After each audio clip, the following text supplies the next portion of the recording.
Hello, welcome back to Bourdain. Before we get moving, I have to let you know something. I got COVID for the second freaking time. Don't know how it happened, but here I am. That's why my voice is going to be a little funky. So we are going to make mussels 2 ways. Bourdain actually has 5 methods in his book. I figure we make 1 episode, 2 recipes. So here we go. Mussels with roasted peppers and onions. We get 1 red and 1 green pepper at 500 degrees in our tiny little crappy toaster oven, but it gets the job done. Halfway through, at about 15 minutes of cooking, I give them a flip. I notice they're getting a nice color, but not that deep, dark char. Another 15 minutes, we give another flip, and then they finish after a total of 45 minutes. Probably would have been quicker in a bigger oven. Here I realize I should have used a pan, as Bourdain suggested. A cool tip well known among chefs, I'm positive, but Bourdain tells us to wrap these in plastic wrap as they cool because the skin will be easier to peel off. Time for the heroes. I used 3 pounds of mussels instead of Bourdain's 6. Now, during my obsessive culinary research, I found that Prince Edward Island mussels are ideal. Fresh caught is an option as well, but I don't feel like crunching on a lot of sand. Now time for an equally important part of getting mussels,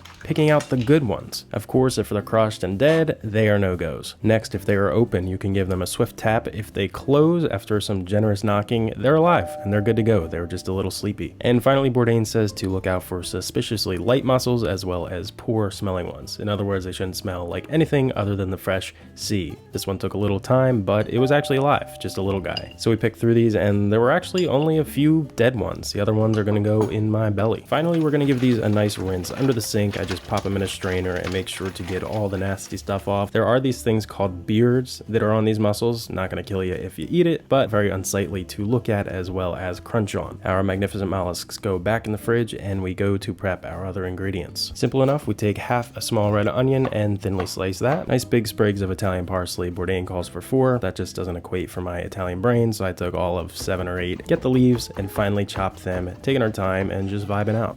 2 fresh garlic cloves. I tried to slice these very thin just because I love testing my knife's limits. Next, our peppers, which have cooled and steamed, so ideally the skin will come off nice and easy, and they still retain some serious heat, so definitely be careful. Delicately removing the stem and the seeded parts, and then I scrape the other seeds off with my knife. And then we thinly slice. I think these cooked a little too long because the texture is a little gummy, a little too soft, but they're still serviceable. Now you may notice I'm taking half of this green pepper and putting it into another container because I'm about to make my favorite thing on the face of the planet. We split up the red pepper equally as well, putting half with the mussels and half for our roasted peppers, which are going to be marinated. We're just going to get a lot of olive oil. I don't count, I don't measure, I just glug it all over the place. I see we have some nice residual dark pepper juice. I probably should have reduced this thinking about it. And then we're going to add some slices of garlic as well and some black crushed pepper. Give this a stir, and ideally this is going to marinate overnight. The garlic will lend their flavor to the peppers. It's going to soften a little bit in its pungency. The peppers are sweet. Anyway, before I start drooling, let's pop this in the fridge and get back to the mussels. Over medium-high heat, we get a 1/3 cup of olive oil and saute our onions in there for about a minute or 2 until they get nice and just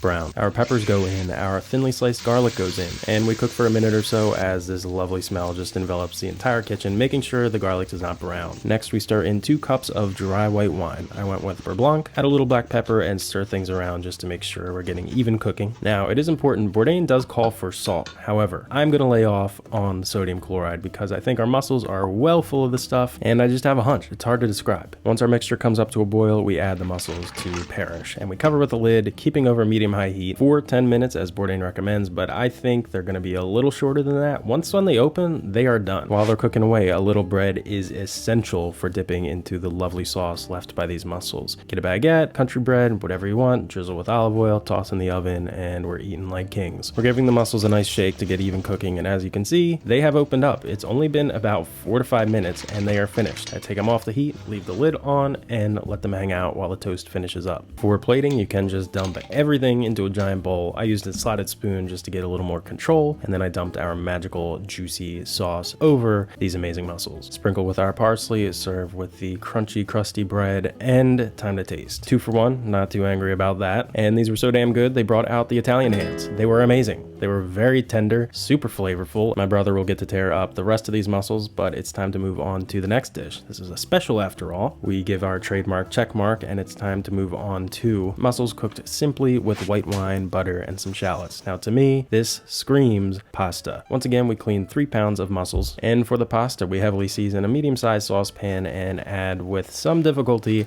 half a box of spaghetti. I don't know what happened here. This was just... Let's get past this. Let that cook, and we're looking for al dente. At this point, I figure we have one mussel dish under our belt. Let's improv with some olive oil, and we're going to add red pepper flakes. As you can see, our pan is starting to come up to heat over medium-high temp, and it is starting to infuse with the oil. From here, we revert back to Bourdain's recipe and add 4 ounces of butter. Give that a quick stir, and let this all melt and combine. Next, we add 2 thinly sliced shallots. Didn't have shallots, so I used our coveted red onion. A little check on the pasta. About 4 or 5 minutes in, it's coming along nicely, and back to our sauce, where we're going to add a little black pepper, again not adding any salt, and something magical is actually happening here with the butter we added. It's starting to brown, and part of that I know is because of the smell, but also the color is getting a little caramely. That is amazing. 2 cups of dry white wine go in our pot again, and we're going to bring this up to a boil. And like our past dish, we're going to pop on the lid to kill these mussels, give them a nice shake, and allow them to open up, because they will be done once that happens. While we're waiting, I grate a little cheese I found in my fridge. Don't even know what kind of cheese this is. And I have to show you, I couldn't resist a little cheese on top of our marinated roasted peppers